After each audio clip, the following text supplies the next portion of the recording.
Hello and welcome to today's meeting of Democrats of Greater Tucson.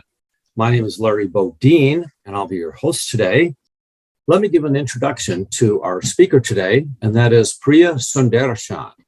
She is a law professor at the University of Arizona and the director of Natural Resource Use and Management Clinic at the U of A.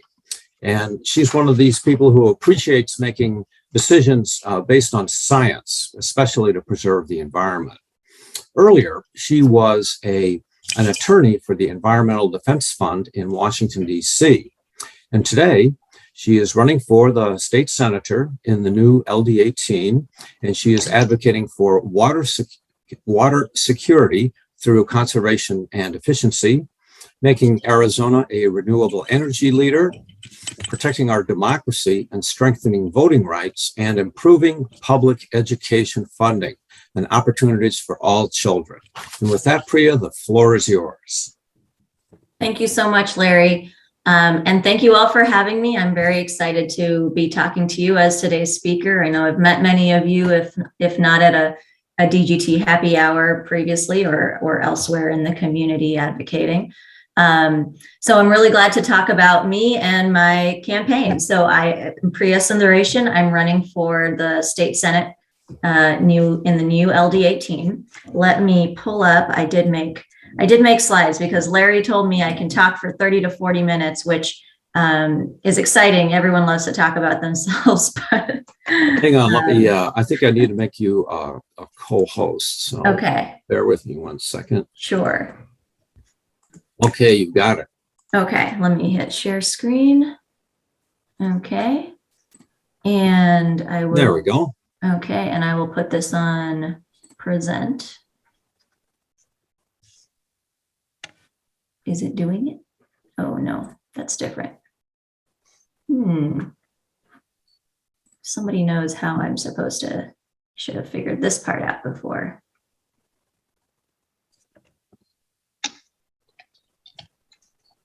Oh, here, slideshow. Okay, got it. Okay, so I'm more used to PowerPoint. So again, yes, my name is Priya Sundareshan. I'm running for the state senate in LD18. And I thought I would go through, how do I move now? Okay, here we go. I thought I would go through some of my main priorities and also talk about myself, my background and experience. Again, Larry told me to talk for 30 to 40 minutes, and I'm fully happy to do that. I'm sure there's a lot that I've included here. And I leave it up to the moderators as to whether we should keep all questions for the end, but I would also welcome, any clarifying questions that anybody has for me, just to make sure that anything I'm talking about doesn't end up being, too confusing, or if I've forgotten to, explain what an abbreviation is or something like that. So I'm open to questions as well, and that'll also break it up so it's not just me talking for the whole time. But my main priorities and the reasons that I also probably won't be able to monitor the chat. So since I'm presenting, so if somebody has a question that's in the chat, I would appreciate it if Larry, you could. We've got you covered. Joe Danishevsky will be monitoring the chat. And we ordinarily save questions for the end. And when people raise their hands, I'll call on them to ask the question. So go right ahead, Priya. Okay, great. So the reasons why I'm running, I have a number of priorities that I would like to address in the legislature. I'm just listing them here, and I'll go into more depth on some of them as I continue talking. But my main priorities are climate change. We have an increasingly urgent crisis with climate change. It's been apparent since the 1990s, and we really just haven't done the work that we have needed to mitigate and stop climate change from progressing. And so we're getting to the point where our actions need to be more drastic in order to stave off the worst impacts. And that includes, so some of those actions that we need to take is a rapid transition to renewable energy away from fossil fuels. That is one big aspect of what is contributing to climate change. There's others as well. So it's a kind of whole of society approach, but we have to take whatever steps we can. And there certainly are going to be opportunities, I think, that the state legislature can put forward policies that will help promote renewable energy, promote public transportation, promote agricultural practices that are less, less contributing to less contributing to greenhouse gas emissions as well, because there are other greenhouse gases besides carbon dioxide that contribute to climate change. So climate change is one of my main areas of interest, and it's an urgent issue. Water as well. Water is something that we are reading about constantly in the news, and we're seeing that our water supplies are starting to dwindle. Climate change is contributing to that. I'll get into a little bit more detail as we continue on that as well. But the Arizona legislature absolutely has a crucial role to play on making sure that our water use does not exceed the amount of water that we have available to us in Arizona. And voting rights. Voting rights is a key issue and one of my key priorities. Of course, we all are aware right now that voting rights are under attack nationally, but also in the state of Arizona, and part of the kind of national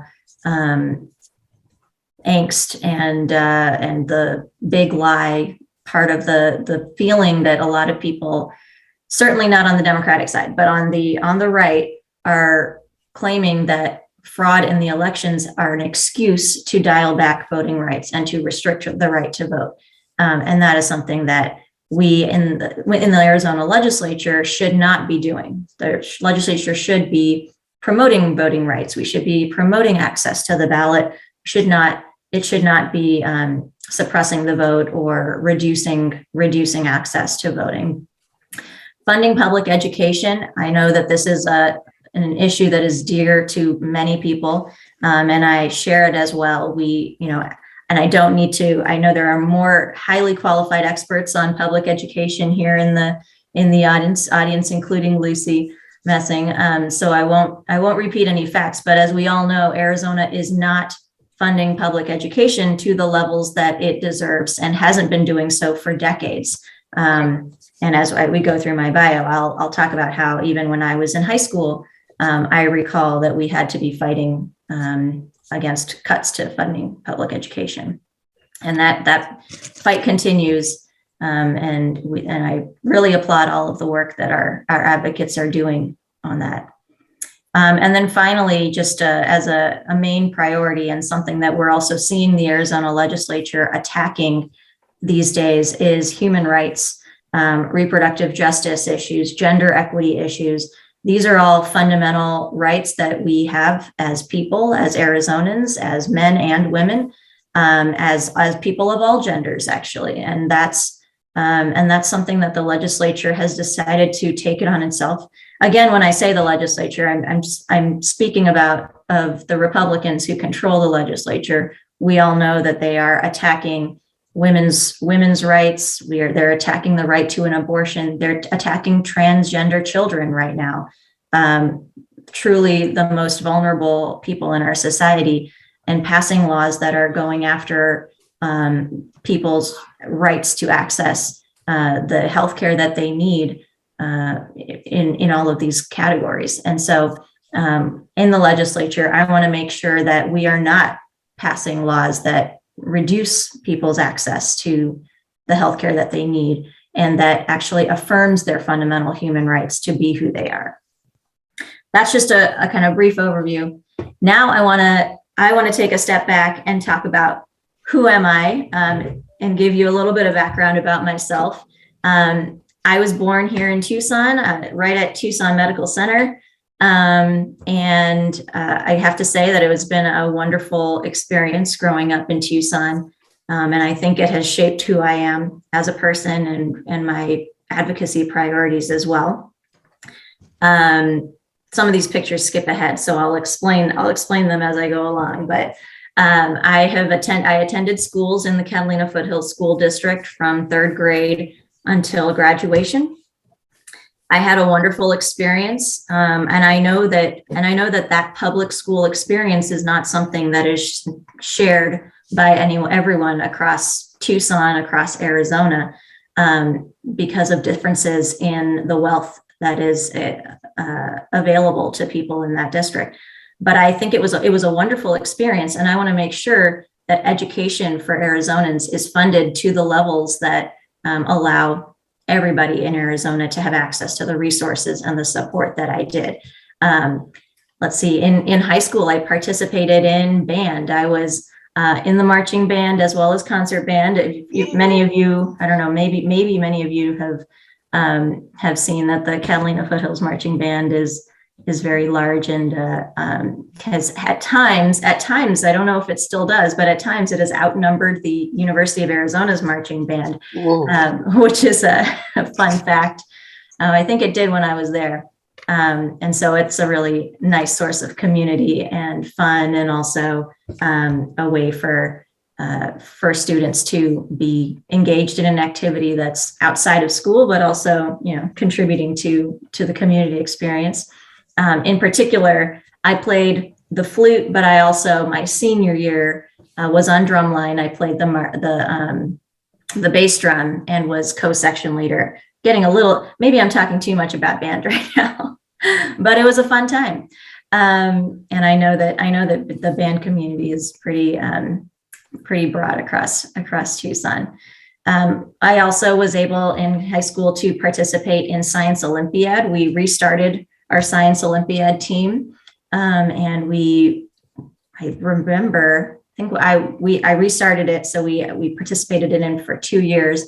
And when we went to the state championship, or I guess it's just the state competition, really, we did a lot of interesting, we did well. There were categories like astronomy. I remember I participated in that we were able to do well at, in part because of our exposure to the great work of and expertise at the University of Arizona on some of those issues.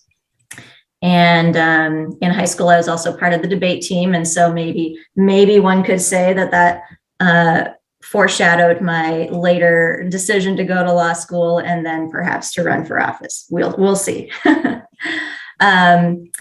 Moving on beyond that, I was definitely a math and science person in high school. And so, and also, my parents are firm believers in the value of math and science. And my dad is an engineering professor himself. So when the opportunity came up, I attended at Massachusetts Institute of Technology, MIT, in Boston, and I studied chemical engineering there. And it was a very hard degree. But it was also a fun time to be in a cohort of students who care a lot about engineering and math and science, and study with those world-class professors as well. But I also, through it all, knew that I had an interest in environmental law and environmental policy. So while I was there, I also minored in environmental policy, and was tentatively thinking about how can I work on environmental issues and make that my career. I wasn't quite sure how to do that coming from an engineering background. And so stuck around in Boston for 2 more years, worked in management consulting, got a bit of experience on how businesses work, and what kinds of incentives will motivate them to, say, do the right thing on environmental issues, and came to the conclusion that if we want a business to do the right thing on environmental issues, then there must be good environmental laws. There has to be environmental laws and regulations that will provide that kind of the guide, not just the guide, but the consequences for private actors to do the right thing where it comes to the environment. And so that's what drew me to come back to Tucson. this is also the story of my life is always coming home to Wow. Tucson. Hello, this is Tony with Steamy Concepts. How are you today? Lee, Busy. What can I do for you? mic on. They kept it on my schedule to stop by and take a look at the moisture read. Okay, Oh. go ahead, Priya. Sorry Okay. about that. No problem. Right. So coming home to Tucson. So I came back to Tucson to join the U of A's law school. And at the same time, I wanted to make sure that nobody that I was trying to get hired with would ever think of asking me to do anything but environmental work. So I also did a dual degree program at the U of A, which I'm so glad that they offered, so that I got a JD at the same time as getting a master's in natural resource economics, and just really wanted to cement that on my resume as I'm here to do environmental law, energy law. Don't tempt me to do any other kind of law. In particular, seeing that people seeing that I had an engineering background or a math and science background would always say, "Oh, are you interested in patent issues or intellectual property law?" And the draw there is this was during the recession, in fact, or just pre-recession when I was in law school, and those jobs are one of the very few that can provide a stable career. But I knew my heart was in environmental law, and so I wanted to make sure that there was no chance that they could get me to do any other kind. So that's what I did, and interned. I also was very interested in going and getting experience in DC, and so during my summers while I was studying law and getting the master's, I would go to DC and do my internships at the federal government because I was interested in the time as serving. I was interested in serving in that capacity, and so I had internships the first summer with the Federal Energy Regulatory Commission, and I learned a little bit about federal utility regulation. The next summer, I interned at the Department of Energy, and specifically their loan guarantee program, which was focused on trying to figure out why we weren't seeing some widespread adoption of renewable energy, and what the government could do to put up the funds, or at least to provide that kind of backing, the insurance backing that would provide extra confidence to people to build these larger renewable projects that could help transition us away from fossil fuels. So that was a very fascinating, both of those were fascinating experiences, fascinating summers. But I also was interested in gaining legal experience from the private sector. So my next summer, I interned at a law firm, and then after graduation, worked at that law firm for 3 years, again in DC, and I gained a very broad understanding of energy law and environmental law, just dealing with representing corporations, but answering their questions really on various issues of environmental law that span a number of statutes and a number of kind of areas like Superfund sites and what happens if a company spills something, what are they supposed to do, who are they supposed to report it to, things like that. After 3 years of that, I knew I really needed to do a little bit more in the advocacy realm. I felt like, it's one thing to answer questions that the companies have about how they're supposed to comply with environmental regulations, but it's another thing to be pushing forward for more progressive environmental policy and environmental law. And so I joined a nonprofit in DC called Environmental Defense Fund. It's one of the large environmental nonprofits in the US.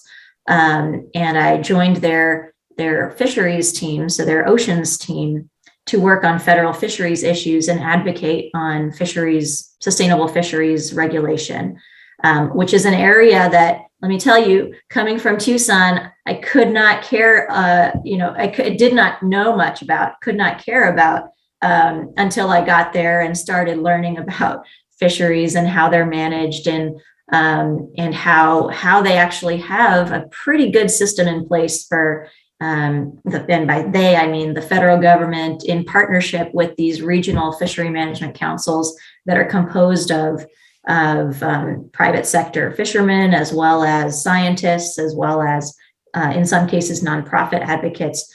They have this kind of joint management system in place. I learned a lot about sustainable fisheries. I also learned some not so good stories on the fisheries side of things, and I'll come back to that when we move on to kind of to later my discussion of other environmental issues. But that was a fantastic experience. It also, however, I joined EDF, and then about a year later, the Trump election occurred, and suddenly at the federal level, the entire government was controlled by Republicans, which here in Arizona we're no strangers to.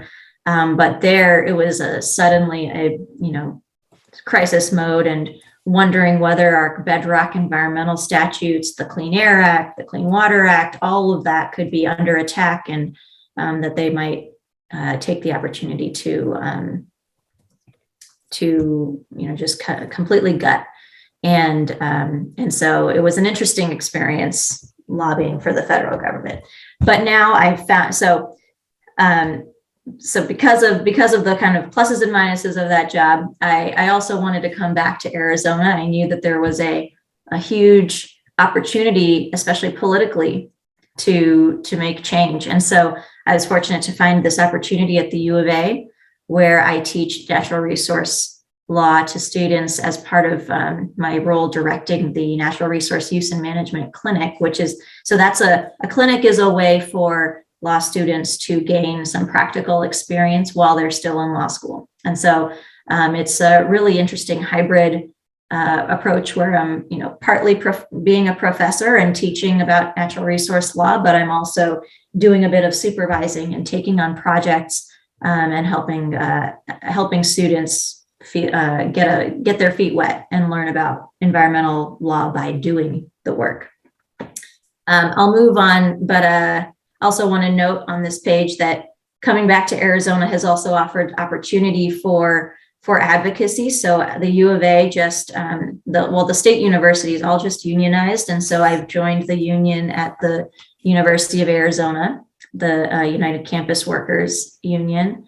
I've also been able to advocate outside of work by, you see here in the bottom left is a picture that Solar United Neighbors, which is an organization that promotes residential solar in Arizona and across the country, actually. We decided to help them by putting our faces to an ad that was advocating on expanding solar energy. And this picture is also great because it shows, this is me and my husband. And at the time, that was probably a year ago. So that was my son at maybe 1 year or less as we're hiking out in, I think that picture was the Bridal Veil Falls or Bridal Wreath. I get the name of that trail mixed up sometimes, but at Saguaro National Park on the east side. We love to go hiking. So, and then I guess to explain this final picture, I just wanted to show that this is our family now. We have 2 kids. This is the youngest is now 7 weeks old as of tomorrow. And this picture of the 4 of us is courtesy of Senator Victoria Steele, who we were collecting signatures with. She's running for Justice of the Peace this cycle, but she took this picture of us. Okay, so moving on to I wanted to intersperse a discussion of myself with some facts and some more issue-related discussion. Many of you are probably already aware of a lot of our water issues because we're hearing a lot about it in the news. But some things that I think really exemplify what the Arizona legislature, where the opportunity is, right? Water is at risk in Arizona, but the Arizona legislature has an opportunity to take a look at the way that water law works and can can make changes that could fix the issue. So that's what I would like to do. So some of these facts that I think really highlight where we are is that we're experiencing a mega drought. And on top of that, climate change is worsening it. We live in a desert, we're in a drought, so water is already scarce and getting scarcer. And then on top of that, climate change is reducing snowpack in the mountains. And so water just isn't there where we used to have it before. This point is something that I like to start off my discussions when I'm talking to my law students about water law, as something that is just a representation of kind of the lack of science integrated into our law. So groundwater and surface water are treated as two entirely different resources, which the hydrologists will tell you is crazy, because water is groundwater when it's in the ground, but it's surface water when it's above ground. And that water flows between groundwater and surface water simply depending on the conditions and of the ground, of the land that it's on. And so for the law to treat them as completely different resources creates the circumstances for mismanagement, and the long part is, I think, partly to blame for the problems that we're in right now. We also, in Arizona, groundwater is only managed in certain areas. Thanks to the 1980 Groundwater Management Act, we do have management of groundwater. We're not like, what we're often told is the case in Texas, where groundwater is completely unmanaged and it's, just drill as much as you want. There's no backstop on that. At least here in Arizona, we do have management of groundwater, and that was put in place in the 1980s. Unfortunately, that management is only in certain areas, in these groundwater management areas. And those are the Tucson Basin, there's a Phoenix Basin, Pinal has a groundwater management area, and then there's two more up in the northern Arizona. And then there's also something called irrigation non-expansion areas. But beyond that, the rest of the state is completely unregulated. And in those areas, which are really not far outside of the residential Tucson area, as we read about, is it's open for pumping as much as you'd like. And we read about the consequences of that, where we see subsidence of the ground because the groundwater has been the groundwater in the aquifer has been drained. So there's nothing holding up that ground anymore. And the surface of the ground collapses in on itself. And so you see, major sections of highway that have these fissures, and the road is no longer passable, and requires construction crews to come out and rebuild the road before it's able to be traversed. So groundwater management only occurs in those areas. Perhaps we can expand the areas in Arizona where groundwater is managed so that we have a more sustainable approach to our groundwater use. Surface water in Arizona, again, treated differently than groundwater. It has been the rights to surface water in Arizona has been adjudicated for about 4 decades, and still to this day, very few of those claims have been resolved. And so there is some, work to do there, and the legislature has been taking a look at what it could do to improve that, provide more resources to the many people who have claims so that they can have legal representation. And there's probably much more that the legislature can do to help with that. Another fact about water in Arizona: the surface water rights are essentially use it or lose it, which means that if someone has a right to use surface water refers to the water that flows above ground, right, in streams and rivers.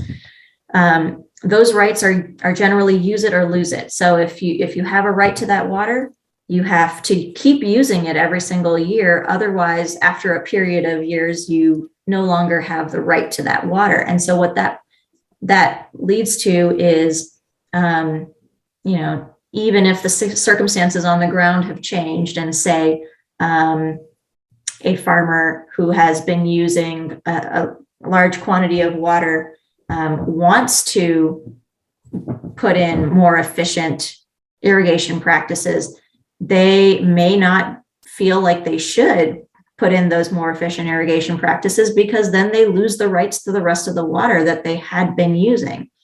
Now, the Arizona legislature did pass a law in the last, I think it was 2020, that addressed a little bit of that use it or lose it kind of mentality, but there's much more to do, and we can incentivize efficiency in the agricultural areas.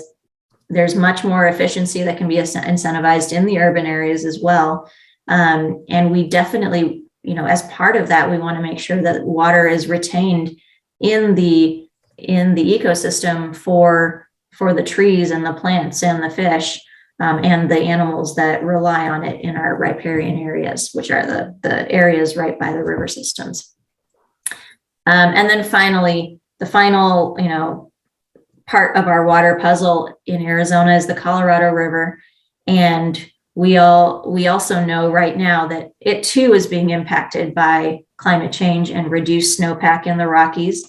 And so the amount of Colorado River water that we have been used to getting is decreasing.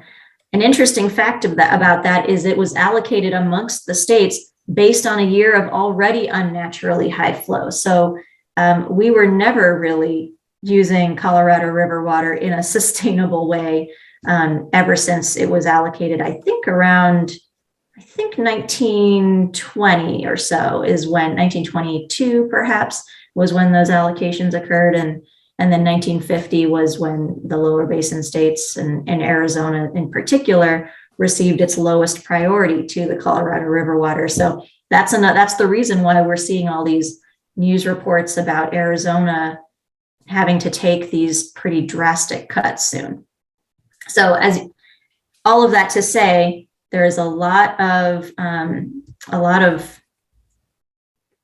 crisis. There exists a crisis on water issues. We know this because we're reading about it a lot.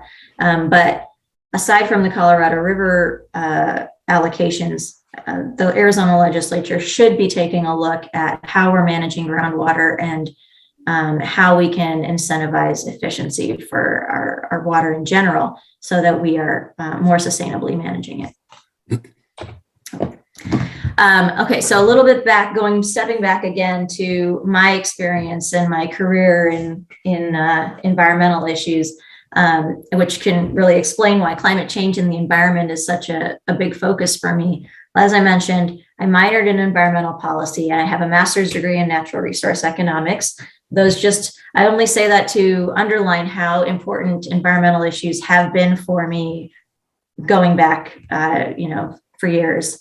And then I went to DC to practice energy and environmental law, and I gained a very broad base of understanding of different energy issues, including on nuclear regulatory issues, which is at the federal level, very interesting. And then similarly, environmental issues and various statutes that can come into play. And then I, as I mentioned, moved into fisheries advocacy with Environmental Defense Fund.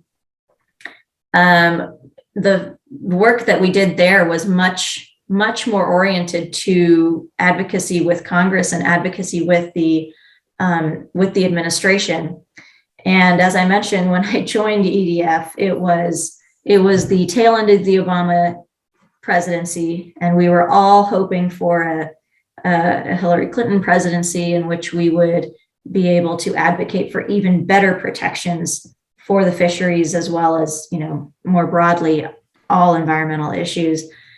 And then, unfortunately, we were disappointed and crushed when the Trump administration came in and Congress was in Republican hands. And suddenly we were in this situation where our most fundamental environmental statutes could be completely overturned.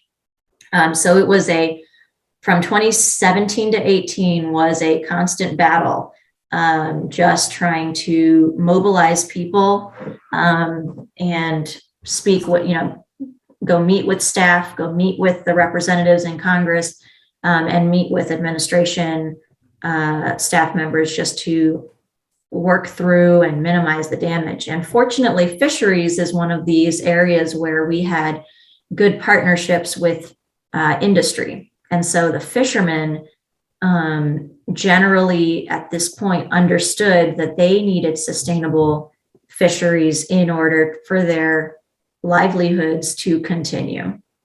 And that was the result of prior decades of advocacy work that my colleagues had done in talking to the fishermen and bringing them on board to understand and to help advocate with us. Sorry. Apologies for barging in, but I wonder if you could wrap up on this slide. We've got a number of folks that have questions for you. Oh my goodness. Okay. I took too long. Okay. Well, all right. So I won't dwell there. I'll wrap up on this slide by saying that I've also continued with my advocacy in a number of different ways. On the environment, testified before the ACC, the Arizona Corporation Commission on their clean energy rules. I wrote 2 Daily Star op-eds last year urging the chair to vote in favor of those clean energy rules. Unfortunately, the chair, who is from Tucson, Leah Marcus Peterson, she did not vote in favor of the clean energy rules. So that's something that I want to, in the legislature, want to make sure that we are promoting clean energy, whether it's by working with the Corporation Commission or perhaps moving forward in the legislature to promote renewable energy. And then some of you may know the Arizona Democratic Party recently adopted a Go Solar resolution this year. And that was something that I authored and worked with the Democratic Party, state party's environmental council to push forward. I have a picture of me advocating for the Build Back Better Act. So just from a couple months ago, and I hope that we have not completely given up on federal action because we must act now on climate. I'll stop here. I also have done a lot on voting rights and advocacy around voting rights and monitoring and redistricting, including with the wonderful efforts of Susan Bickle, who coordinated the Pima County folks, and just included that picture because that was during the 2018 cycle, but I happened to be wearing my 2010 difference shirt. So I was so excited to take a picture with her that day, with Gabby that day. And then what's next for I'll just wrap it up with this. What's next for the campaign? We're knocking doors. Please join us if you can. We're gaining endorsements. I'm happy to have just received Arizona List endorsement. And I'm also endorsed by Kevin Dahl, Tucson City Councilman. And I'm working on, endorsement questionnaires to be able to add more to that list. Also, got to do some work on fundraising. I have pledged not to accept fossil fuel or utility PAC money. I think that's important so that voters know that I am committed to working on climate change, giving it the urgency it needs. And these are my contact information. Okay, with that, Larry, sorry I was going to go forever, but I'm open for questions now. All right. Well, I could listen to you forever, so it's all good. Let me turn to Craig Markin, who has his hand up. Craig, please unmute yourself and go right ahead. Yes, hello. Governor Ducey has recently, or just currently, suggested the idea of desalinization. And since we don't have any salt water, that would probably have to be done in Mexico. It's a highly energy intensive procedure that I understand a reasonable desalinization plant would require one nuclear power plant just to run it. Do you have any opinions on Ducey's stand and your ideas on desalinization? Yeah, thank you, Craig. I think that is, I agree with the concerns you raised, that it is a highly energy intensive process. I have visited the desalinization plant in Yuma that exists and has been, mothballed. It's not in operation, and it would be too expensive to restart. So the idea that, desalinization might provide the answer is a little hard for me to wrap my head around at this point. And I actually would note that Professor Carl Flessa of the University of Arizona recently wrote an opinion piece in the Arizona Republic a few days ago, where he lists a number of the challenges that that project would face. So it is not just it's an efficiency question, the feasibility question, but there's also getting Mexico to agree to, putting in money for that, or letting a pipeline come in, or, there's a lot of negotiation that would have to occur for that to be a really workable solution. And it would be no sooner than 5 to 10 years away, which does not really solve our current issues. Thank you. All right, let's turn to Joe Danishevsky. I believe there are some questions in the chat, Joe. Yes, we have a number of questions, and the first one is from Robert Butler. May we hear your views on voting security?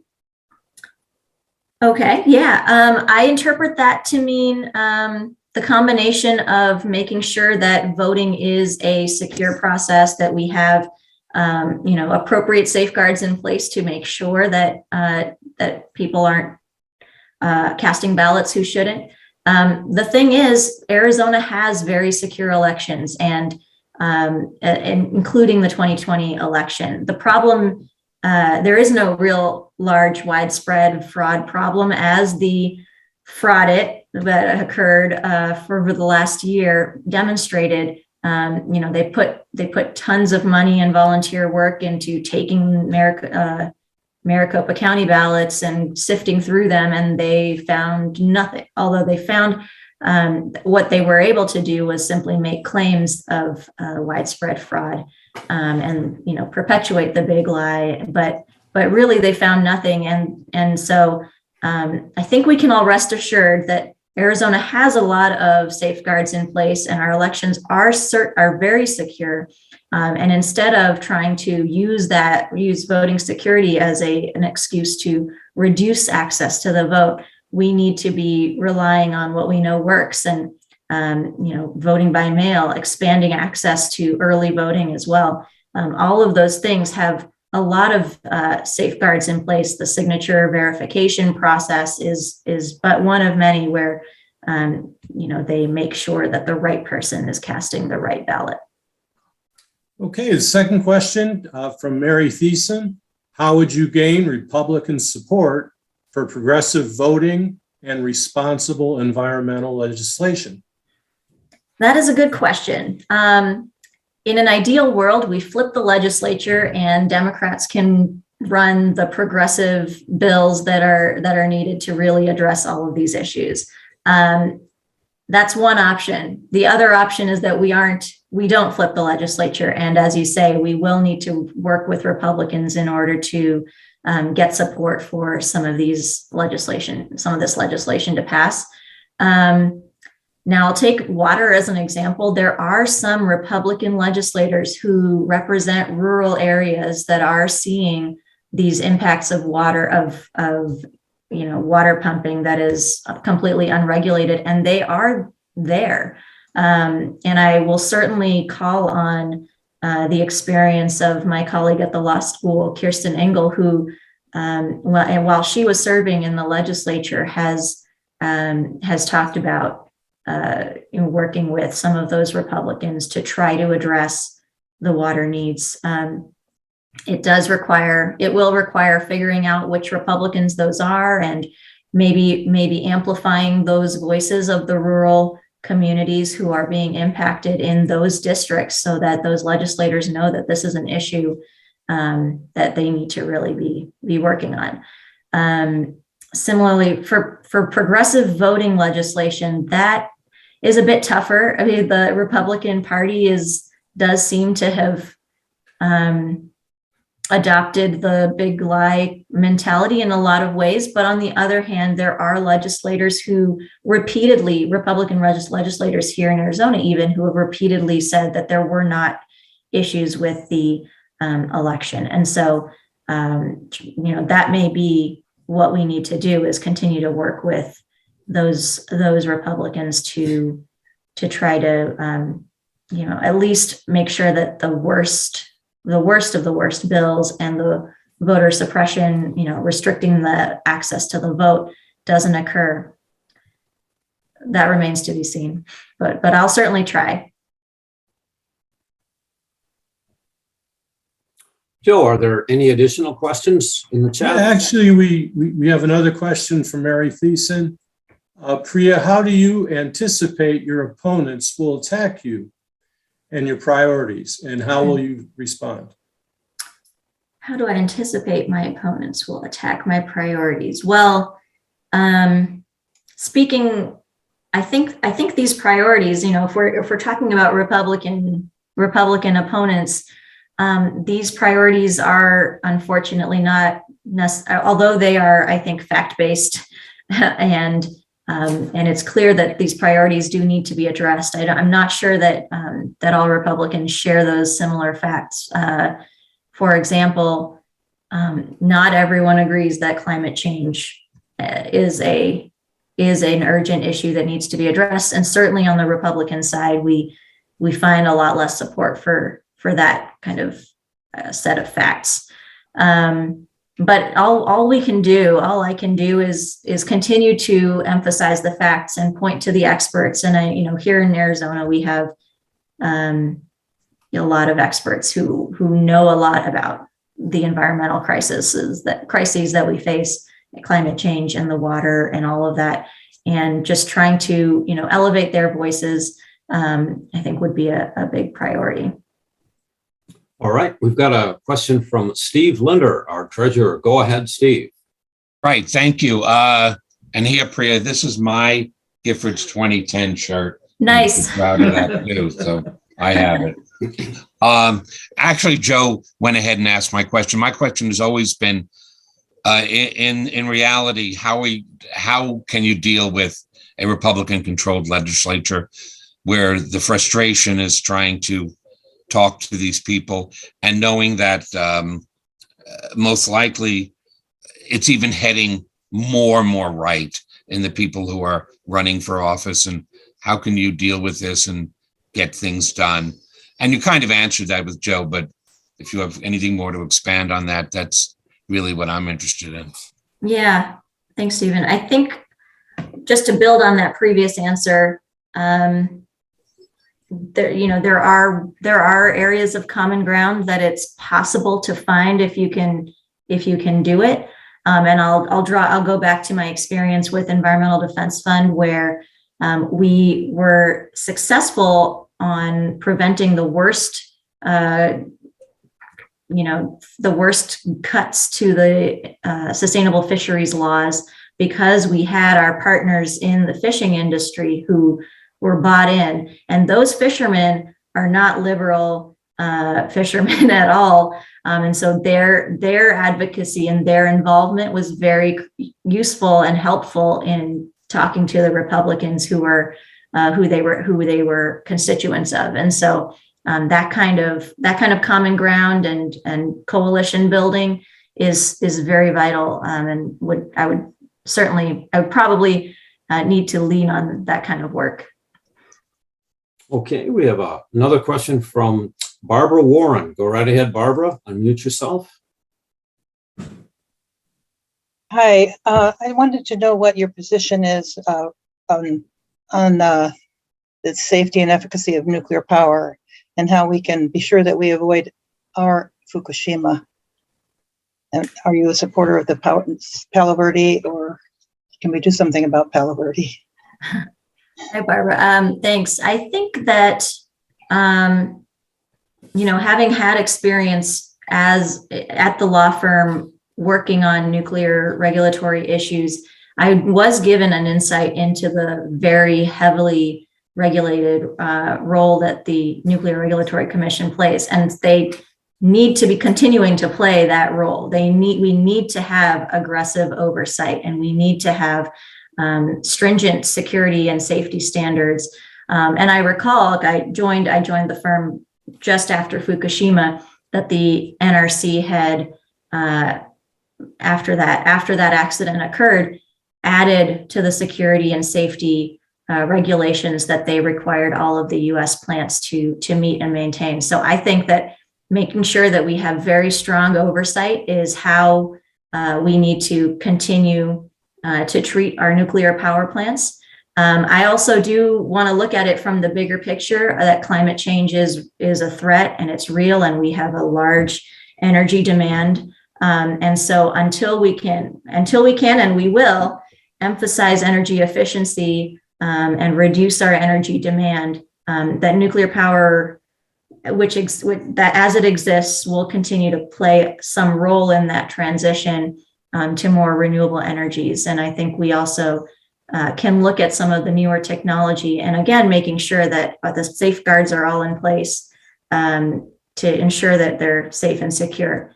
But we can look at the small reactors as well, and make sure that as long as the safety issues are met, then we must use them as part of a way to take us off of coal and gas, which are continue to be part of a too big of a part of our fuel mix. Thank you for that. Let's turn to Sylvia Lee, who has a question. Go ahead, Sylvia. Thank you. I just want to endorse Priya. I'm the former chair of the Arizona Democratic Party's Asian Pacific Islander Caucus. And last year, Priya took over the chair. And prior to that, during the 2020 election, she was the voter advocate and really helped increase the Asian vote in the state of Arizona. And I believe really had a big role to play in increasing the Asian vote for Biden. And I just want to make sure everyone knows that besides all the wonderful things that she's done and talked about, she's also very involved at a state level with the party and also with the Asian Democratic Caucus. Thank you, Sylvia. Yeah, I ran out of time to mention that. It's been a great opportunity to mobilize the Asian American community and taking the good work that you had done to organize the community and move it forward, because there's a real opportunity. Okay, let's turn to Michael DeSantis, who has a question. Go ahead, Michael. Hi, Priya. Thanks for being here today first. It's really great to hear your thoughts.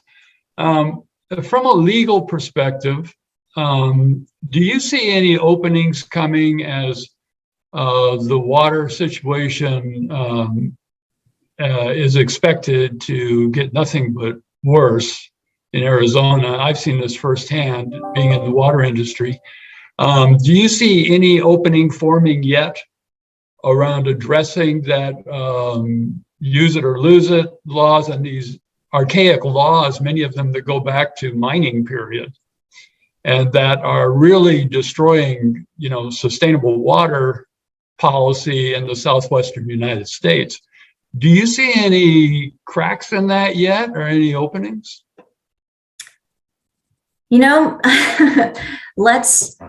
I think that's something that I'll have to learn as I go about the opportunities to fix it, and the let's say the receptivity of others to really addressing the root of the problem, which go back decades, centuries, as you just mentioned. I hope so, and I hope that the more we talk about it, the more energy there is around addressing the root of those problems. Certainly the use it or lose it, I had an asterisk there because there was a law in 2020 that was passed that did carve out a small exemption for conservation use. So the use it or lose it abandonment did not apply in certain specific situations for conservation. And so I think, with that kind of that demonstrates that there's a foot in the door and an interest in trying to take some of those hard questions. And whether we can revamp the system entirely may be a big question given all of the interests that are now built up around it. But I would hope so. And I hope that we can continue to talk about it.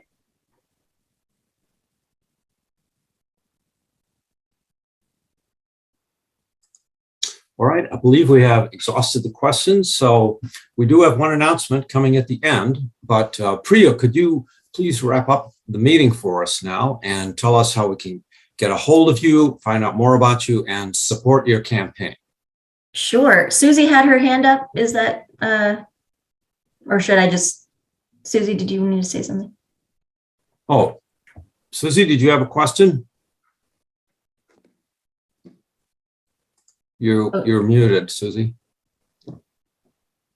Go ahead. In the news recently, there was an article about an outfit that wanted to put a wind farm up in Pinell County, but it discussed very clearly the fact that we don't have wind in the winter, at least not sustainable, predictable winds in that, in much of Arizona. What about turning that into solar? I know a lot of them talk about, the problems with the environment that's there and that it should be left as is. But would solar impact as much as the wind farm? Without knowing the detail, I think that's a great question. And I love the fact that there are people thinking about using land in that way, especially land that was former farming land that is no longer able to be irrigated. I especially love talking about putting renewable energy projects on areas that have already been disturbed, that are not the the open desert areas where we have the ecology is still there and the animals use as corridors. I'd much rather see projects go on disturbed land and land that's been used for other purposes already. So I'm very hopeful. I think you mentioned some of the problems, Susie, that they're facing. And so it's very likely that solar might be a better option for those developers to look at. But I don't know the specifics of what they're using to calculate their costs and benefits. But I'm very encouraged by hearing that story. Okay, Priya, I think that's it for questions. Tell us how we can support you and how we can find out more about you. Great. Well, I will post in the chat a few. Oh, it looks like the Facebook didn't link, but here's my website at the very least. And, feel free to get in touch. And I would love for, folks to help volunteer. We've got to knock on a bunch of doors in order to reach voters before the primary. And if you're able, we'd love to have you to join us. If not, we also welcome fundraising support. So please help out. I would really appreciate it. Thanks so much. And also your vote. I would love your vote. All right. Thank you so much for coming to Democrats of Greater Tucson, Priya. We have a final announcement from Lee Oler. Lee, go right ahead. Thank you. I should have spoken up before, but I'd missed 2 meetings in a row because of stuff. So I've been thinking about this, and I wanted to mention that sometimes I feel like we being Democrats and people, citizens, we have this habit of having tunnel vision in our own LDs or our own precincts or our own congressional districts. And I urge you to look outside your own area, your own district, and see what's going on, because maybe your district is in good shape, but maybe the one next to you isn't, and they need help. And I live in the current 20, but I will be sending an email to Priya to help her out in her 18, because I thank you so much for coming today and speaking so well and being so knowledgeable, because I am really impressed. And it's kind of hard to do sometimes. So anyhow, please look around. Don't say, well, I live in LD 20, so I don't care what's going on in 18. And I used to live in LD 3, and people thought, oh, well, that's just the West Side, to heck with them. I don't like that attitude, and you shouldn't either, because we do things over there and we have elected people too. I mean, we have great, look at our buddy Andres. He was in that one picture with you. He's fantastic. He's LD3.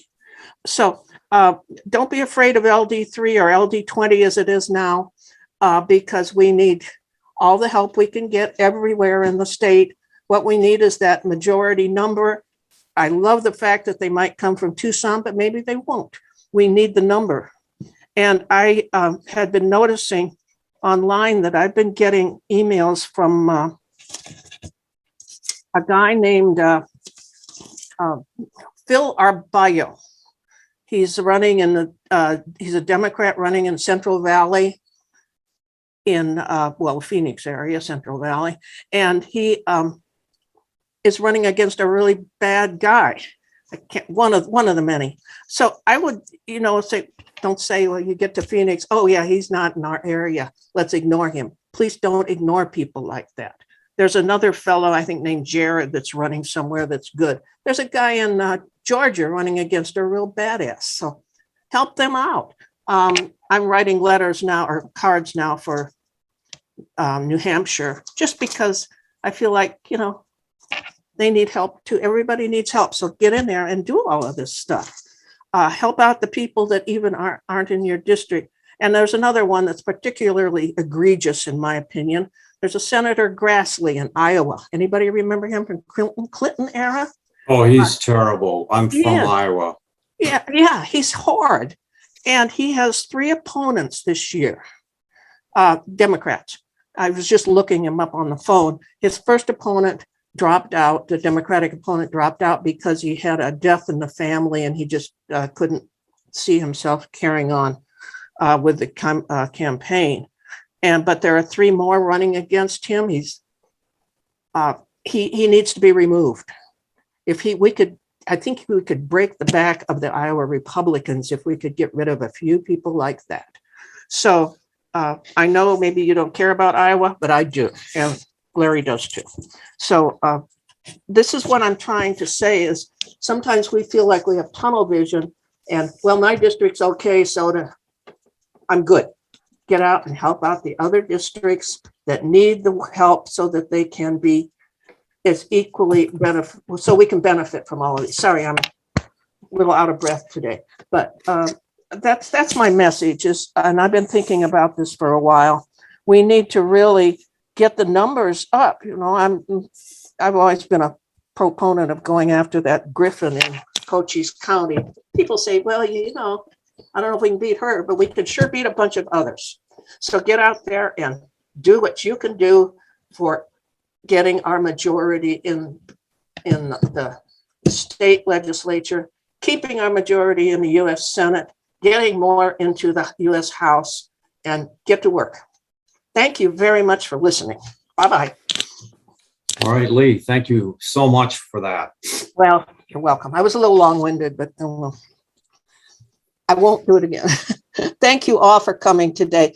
And I thought that Priya's background is just wonderful.